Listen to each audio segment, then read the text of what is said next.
What the hell are you doing?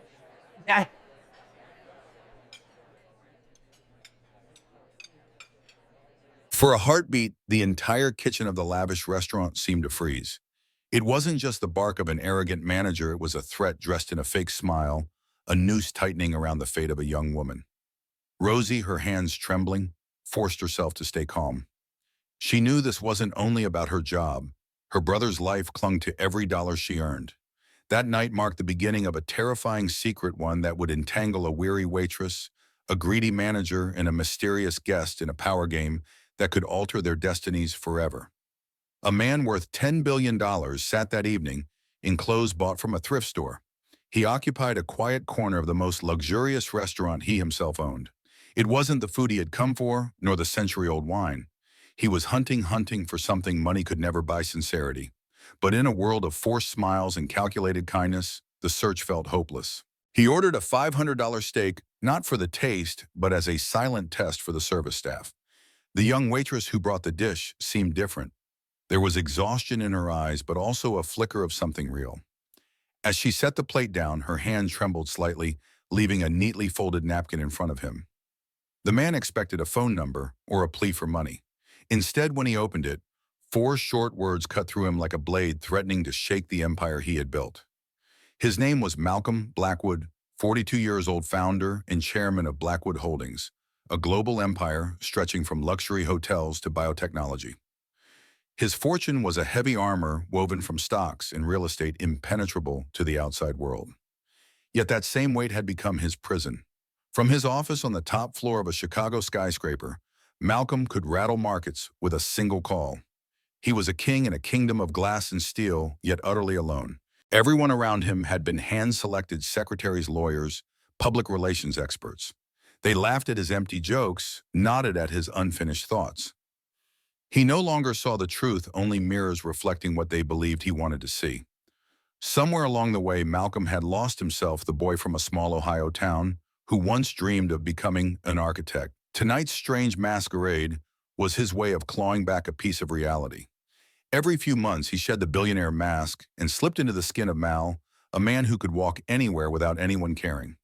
He had chosen his disguise carefully, from a South Side thrift shop, a worn velvet blazer with frayed elbows, a faded plaid shirt from decades past, soft jeans ripped at the knee, and scuffed old boots. He left his beard untrimmed and added thick, outdated glasses. In the cracked mirror of a gas station bathroom, he didn't see a billionaire, he saw a man worried about next month's rent. And that anonymity felt like freedom. His destination that night was the Gilded Stir, the crown jewel of his hotel group's steakhouses, famed for its dry-aged beef and wine cellar of thousands of bottles. He had acquired the chain 2 years earlier. The revenue reports were always glowing, yet he had never stepped foot inside this location himself. The executive reports from Arthur Pendleton, the CEO, praised flawless service, peak quality, and record profits. But numbers couldn't measure a soul. Malcolm wanted to see the truth with his own eyes as someone unimportant. He pushed open the heavy brass doors and was swallowed by warm golden lights, the scent of seared meat leather, and expensive perfume. Fire crackled in the hearth, filling the space with a cozy echo. The hostess, a tall blonde woman, frowned slightly at his shabby clothes.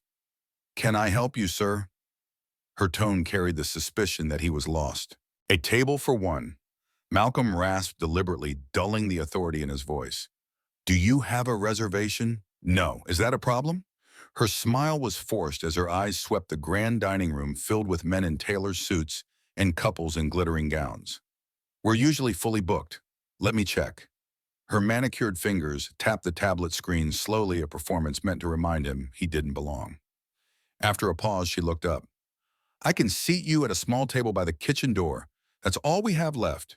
It was the classic brush-off, the kind reserved for strays unworthy of the main hall. Malcolm nodded. "Fine." He followed her past glittering tables. Conversations faltered as diners glanced at him, some with curiosity, most with disdain. In this choreographed world, he was a weed among roses. The judgment pressed against his chest like a cold hand. The irony stung. This was the very society he had helped create, where a man's worth was measured by his suit. He was placed at a wobbly table in a cramped corner beside the banging kitchen door. The worst seat in the house, yet the perfect vantage point. From there, Malcolm observed the restaurant's rhythm.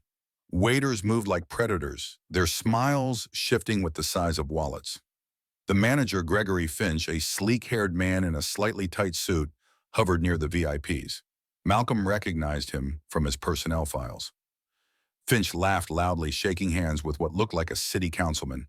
But as soon as the guest turned away, the smile died, leaving hawk-sharp eyes. Malcolm watched Finch snap at a busboy, sending the boy scurrying. Sitting in the shadows, he blended into the background, becoming a ghost.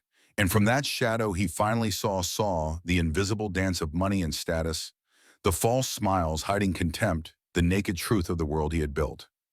The machine worked flawlessly, efficient, immensely profitable, but soulless. Malcolm's chest tightened with a heavy sigh.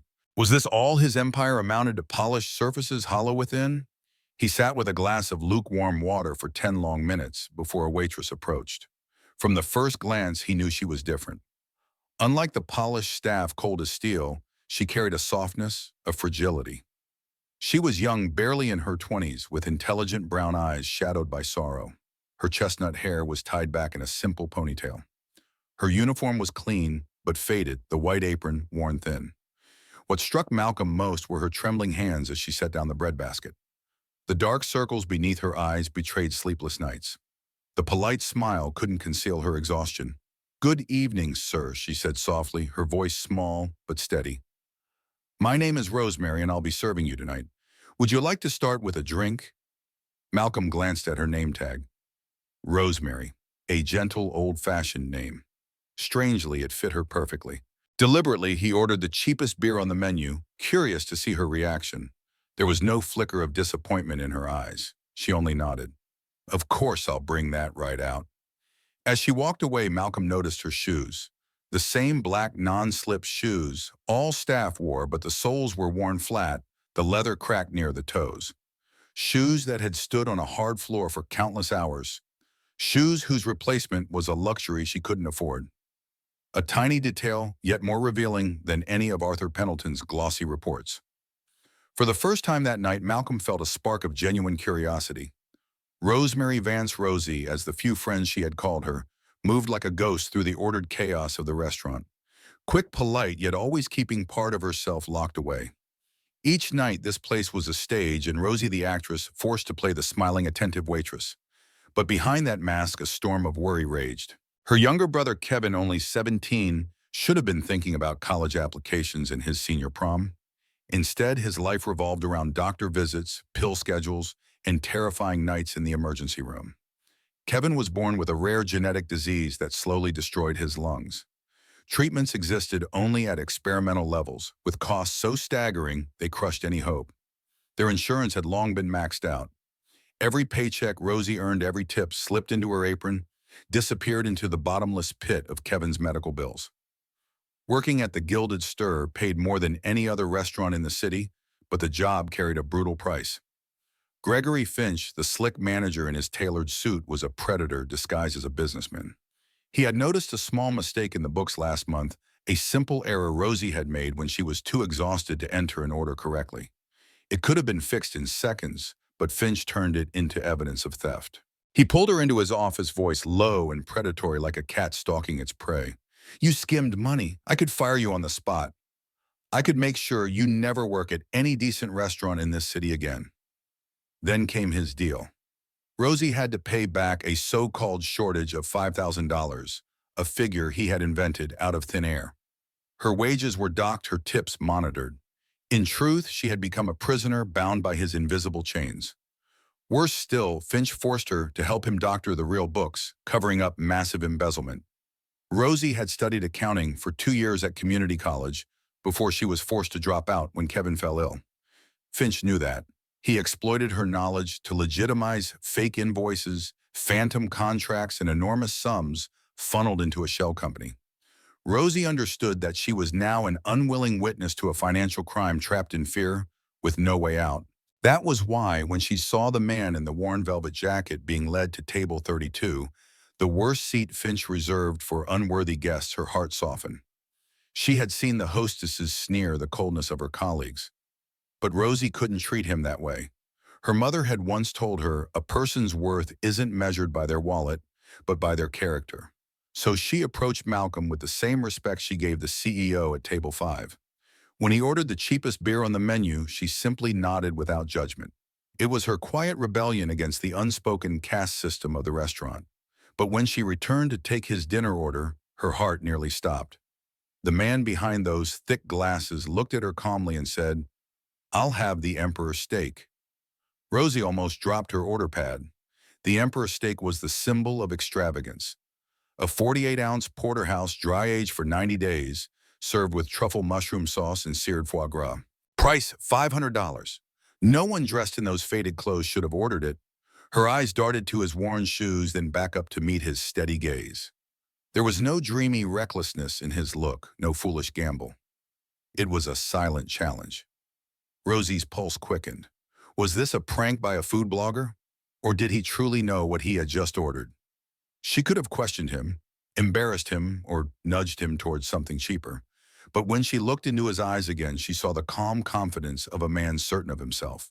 And she made her choice. "Excellent, Sir," Rosie said with a small professional smile. "How would you like it, cooked medium rare?"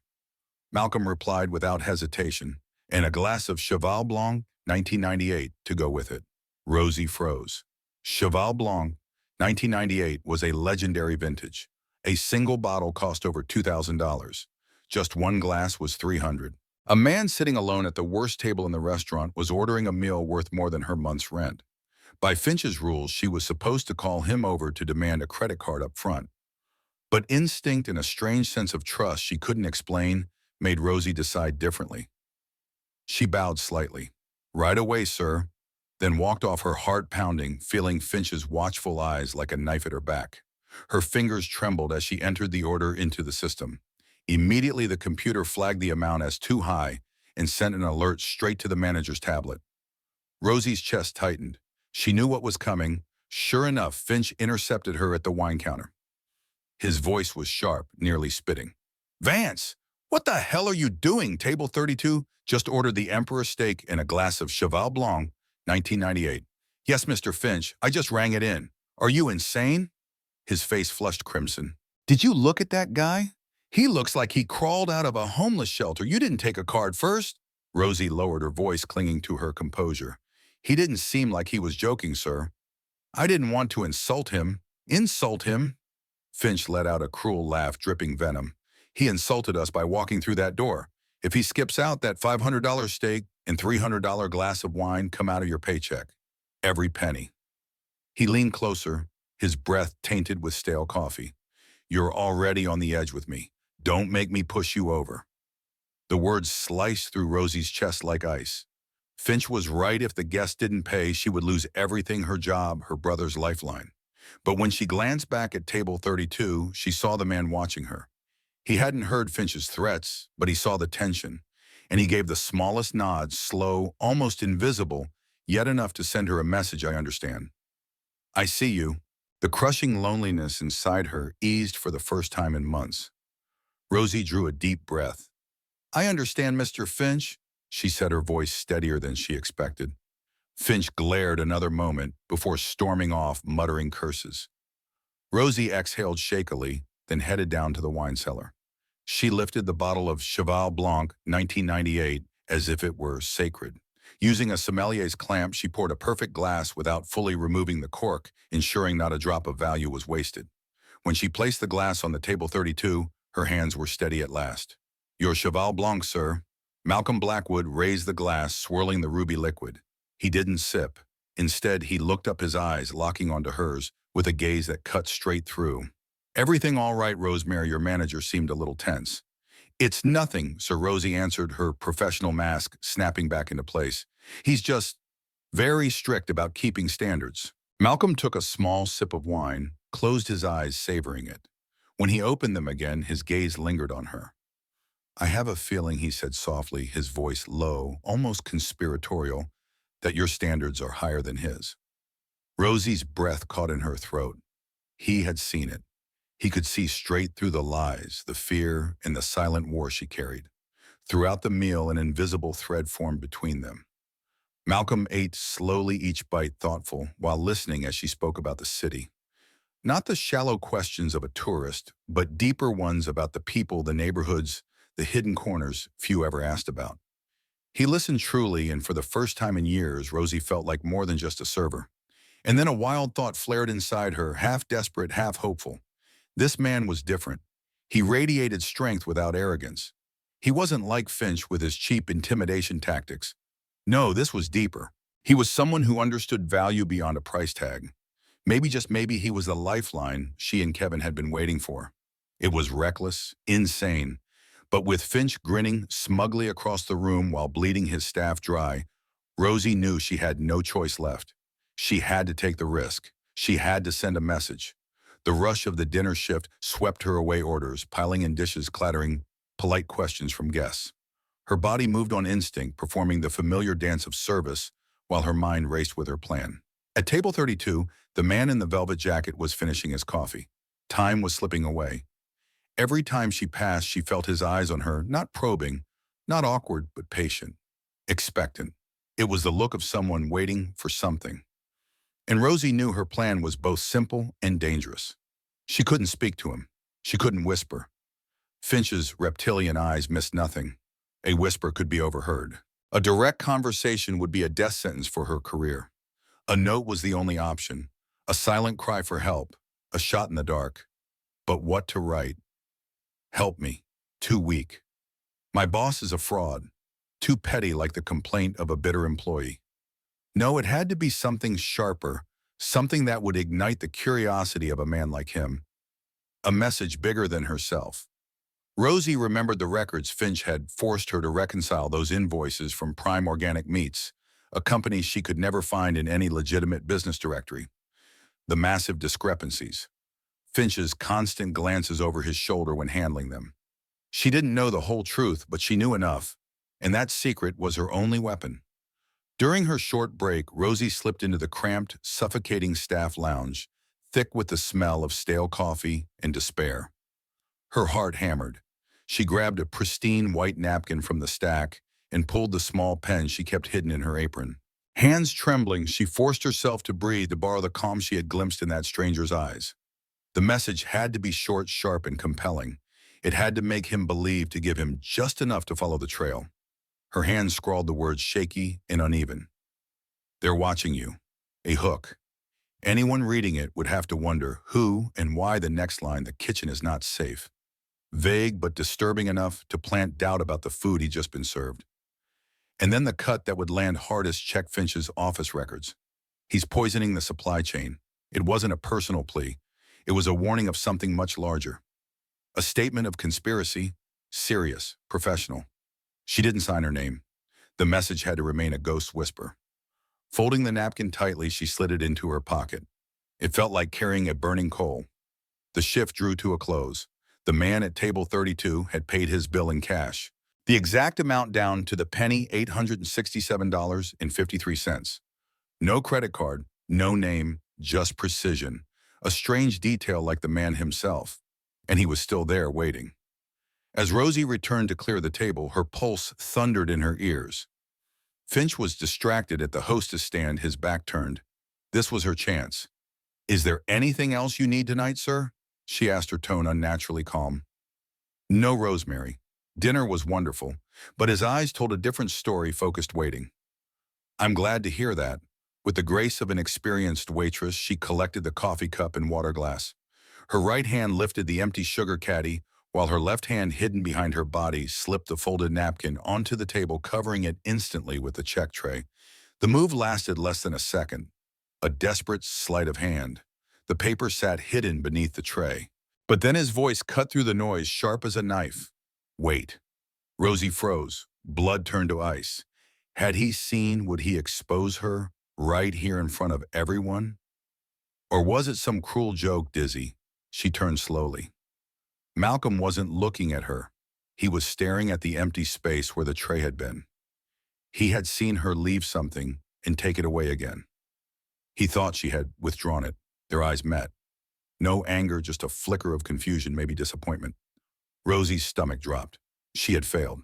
Too careful, too afraid. She had destroyed her only chance.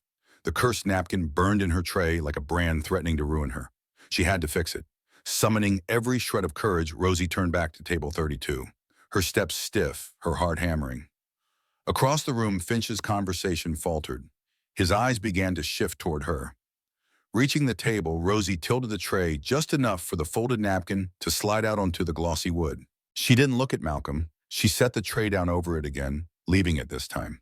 "You forgot your tip," she whispered, her voice thin as thread, a clumsy excuse but the only one she could think of. Then she turned away, her whole body trembling, as if she jumped from a plane without a parachute. Malcolm Blackwood watched her go, his mind caught between chaos and a cold-cutting clarity. He had seen everything: the awkward drop, the panicked withdrawal, the final surrender. In that absurd whisper, "You forgot your tip," he had paid exactly $867.53, not a cent more.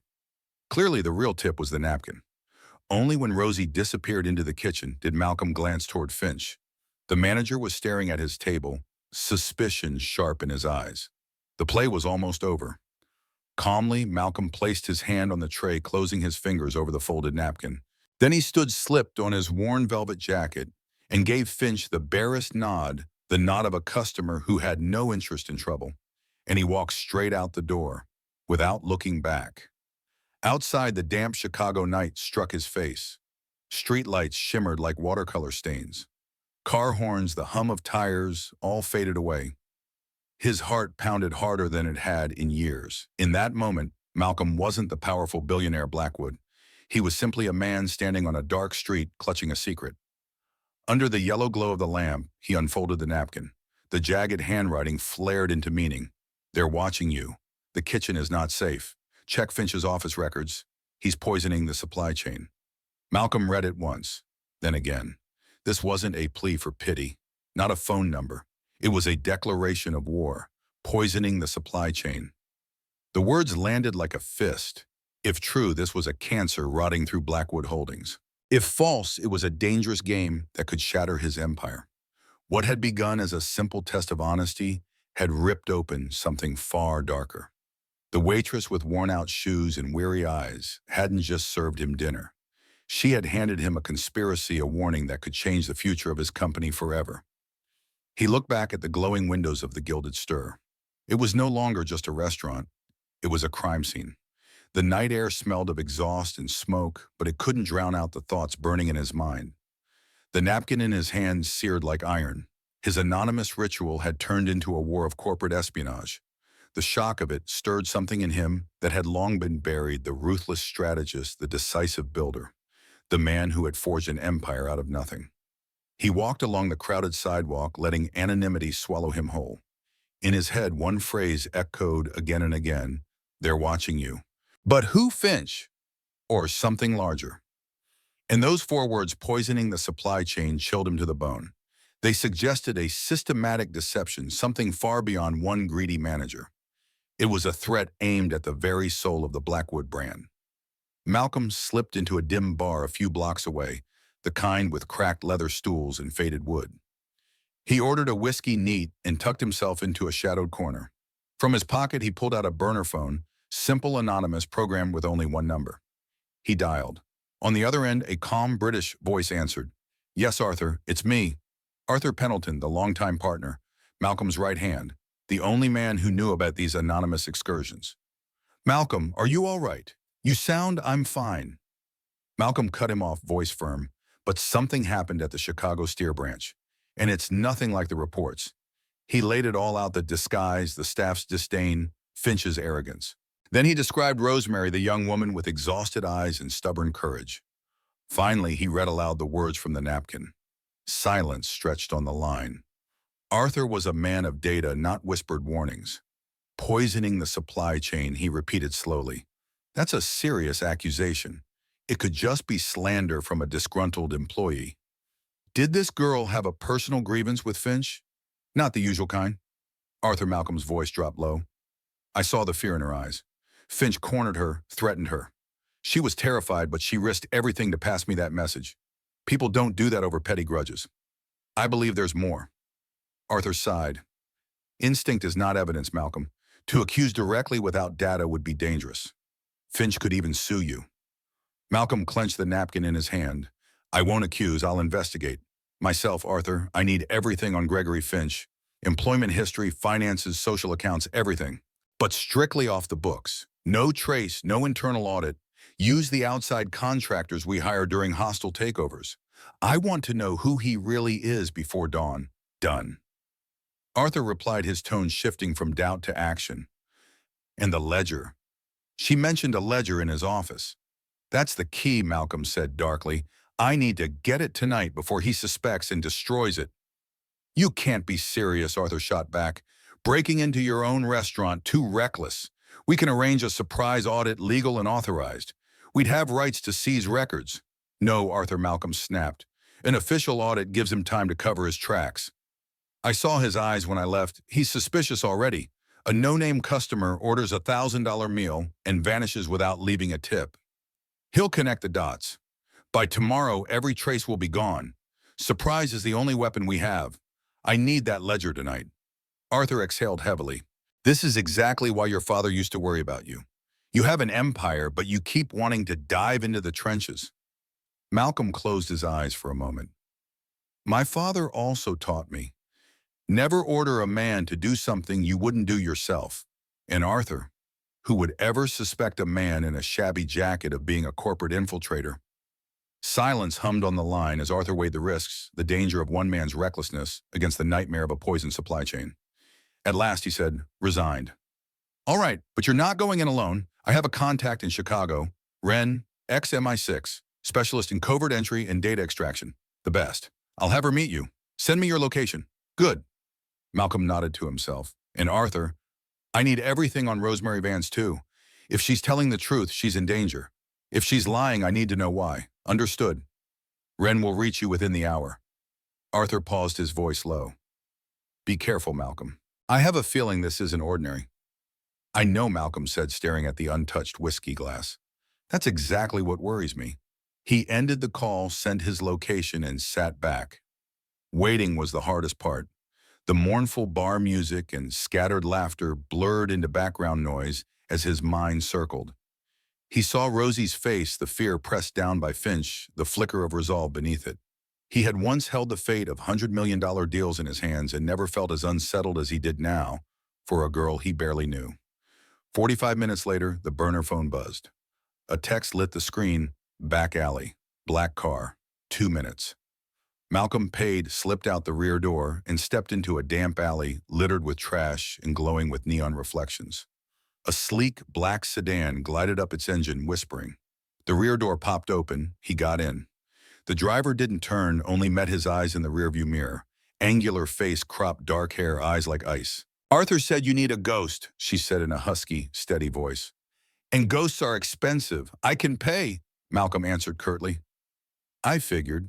Her lips twitched. Not quite a smile. I'm Ren. The job is breaking into Finch's office, getting the ledger. Is it paper or digital? The note only said ledger. Could be both. Boring, Ren muttered, though her eyes flashed with anticipation.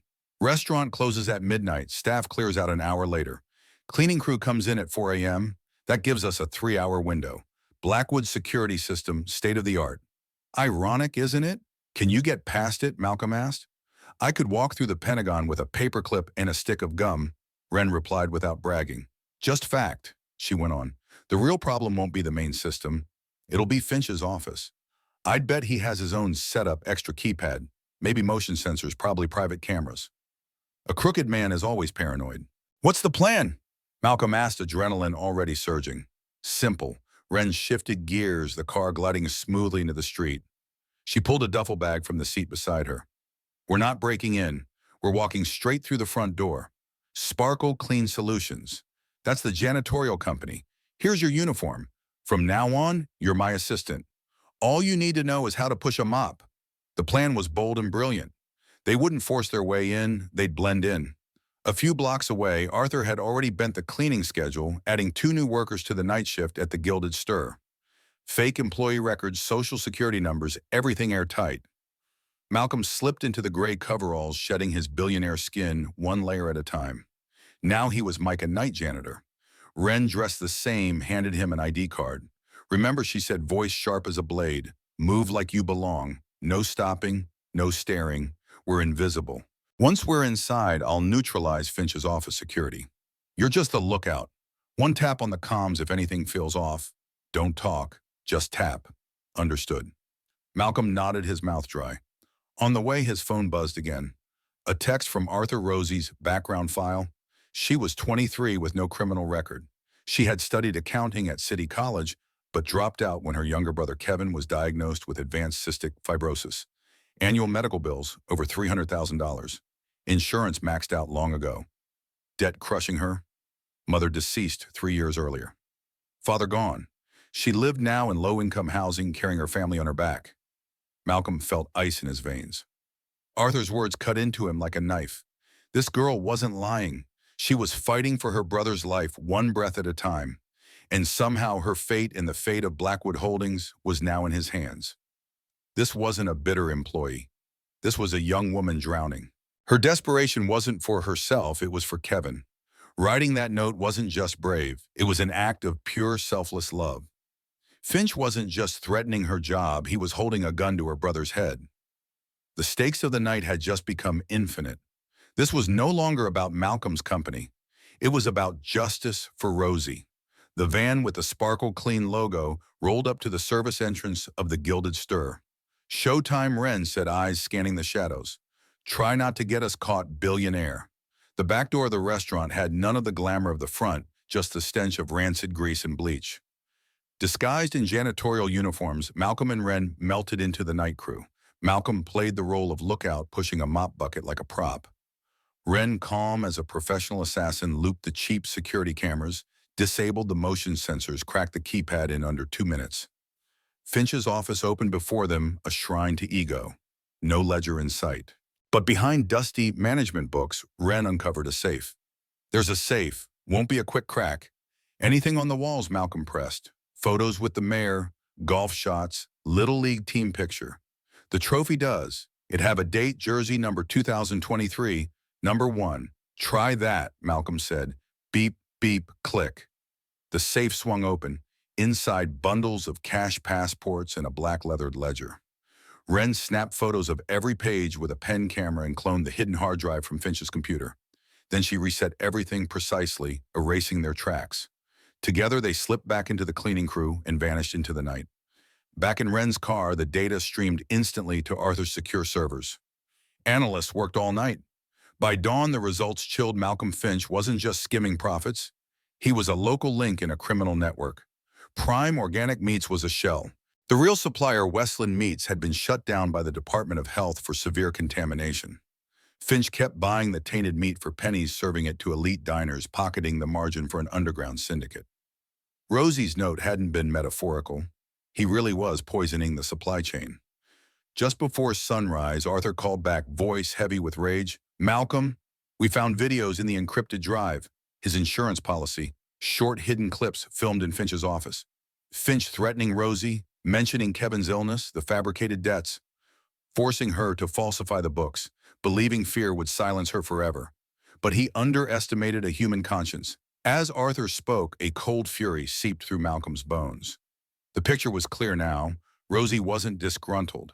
She was a victim cornered, but still courageous enough to risk everything for justice. This was no longer about Blackwood Holdings. It was about delivering justice for a brave young woman. The verdict had to come. By the time dawn spilled across his penthouse windows, Malcolm Blackwood was transformed. The tattered clothes of the night before were gone. He now wore a charcoal suit radiating authority. No more Mike the Drifter.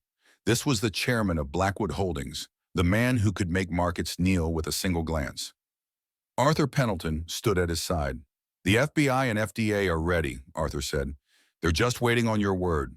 "Not yet," Malcolm replied, eyes fixed on the building where the Gilded Stir sat. "Finch needs to know exactly who he crossed, and I need to handle this carefully for Rosie." At 11:45 a.m., 2 black SUVs pulled up in front of the restaurant, freezing the lunch staff mid-stride. Finch hurried out, a sycophantic smile plastered on his face, only for it to die the instant he saw Malcolm Blackwood step out. He recognized the face instantly. The blood drained from his cheeks. Staff stared, stunned. Malcolm strode inside, his voice a low thunder. "Mr. Finch, we need to talk." He walked straight to the wobbly table near the kitchen door. Table 32. Last night I sat here, and I learned a great deal. Finch crumbled. In a private room, Malcolm pointed to the Little League trophy on the shelf. This the place you hid your safe code. Gregory Finch collapsed into a chair, stammering denials. But Arthur held out a tablet packed with evidence. Fake invoices, the ledger transport records, and finally footage of Finch threatening Rosie. We know it all, Gregory Arthur said coldly, from money laundering to poisoned meat, and what I despise most. Malcolm growled voice like steel is that you held a young woman hostage by her brother's illness. She helped me, Finch shouted desperately, trying to drag Rosie down with him. Rosie, Malcolm called gently. She stepped in trembling. He says you were complicit. She looked at Finch, then lowered her eyes. He's lying, she said, her voice rising stronger. He said he would let my brother die. I know, Malcolm nodded. He signaled. 2 FBI agents moved in, clapping handcuffs on Finch. The room went silent as he was dragged away. Malcolm turned to Rosie. Last night, someone here did something extraordinary. Not for money, not for status, but simply because it was the right thing to do. That person was you, tears welled in Rosie's eyes. The false debt is gone, and starting today, Blackwood Holdings is creating a lifetime medical fund for your brother. One more thing, you don't belong wasted here. From now on, you're Director of Ethical Oversight. You'll run the welfare fund and audit our supply chain. You'll report directly to me. The room froze. Rosie stood in shock, transformed in a breath from exhausted waitress to a woman of power. Do you accept? Malcolm asked, smiling. Yes, she whispered, her joy breaking free. And in the end, the story wasn't about a $500 steak or a billion-dollar empire. It was about a hastily folded napkin and courage that fear couldn't extinguish. Rosie Vance had reminded the world heroes aren't always on the stage. Sometimes they're young women in worn shoes, fighting quietly for love and justice. Malcolm Blackwood had sought truth in his employees, and in the end it was his own humanity that was redefined. One small act can rip open an entire web of lies, and true wealth isn't what we own, it's how we change the lives of others. If this story moved you, hit like, share it with someone who needs a reminder that kindness still exists. And don't forget to subscribe for more real stories where courage and justice always shine.